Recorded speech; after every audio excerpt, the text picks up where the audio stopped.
শুভ দুপুর। আমার এই চ্যানেলে দিতিশা ব্লগে সবাইকে স্বাগত। চলো, আজকে আমাদের জামাই ষষ্ঠীর মতনই একটা শুভ অনুষ্ঠান শুরু হয়ে গেছে, আনন্দ অনুষ্ঠান। সেদিনটা আমাদের হয়নি, সেদিন আমাদের জামাই আসতে পারেনি, তার বাড়িতে আয়োজন ছিল বলে সে আসতে পারেনি। আজকে এসছে, আমরা সেই আনন্দটা আজকে সবাই মিলে উপভোগ করছি। চলো, জামাইকে খেতে দেওয়া হয়ে গেছে, দেখো সাজিয়ে গুছিয়ে সুন্দর করে দেওয়া হয়েছে। জামাই বসে পড়েছে, দেখো কি কি রান্না হয়েছে। এই যে আমাদের নাতি মহাশয় দেখো দেখা দিয়ে দিয়েছে, তার একটা মাঝখানে দাঁত পড়ে গেছে।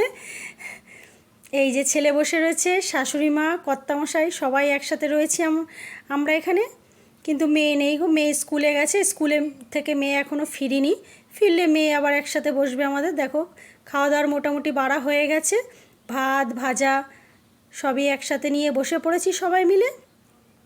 দেখো এই যে ভাজা রয়েছে, ভাজা সবার পাতে বেড়ে নিয়েছি। এই যে ভাজা রয়েছে মেয়ের জন্য, বাড়া হয়ে গেছে। দেখো খাওয়া দাওয়ার সব কিছু। এই যে লেবু সাথে সাথে গন্ধরাজ লেবু আছে, এটা মেয়ের গাছের লেবু জানো, মেয়ে নিয়ে এসছে আজকে আসার সময়, মেয়ের গাছের লেবু।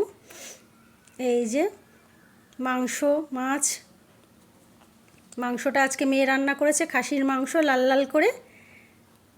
এই যে ভাত বাড়া হয়ে গেছে, মা বসে রয়েছে, কর্তামশাই বসে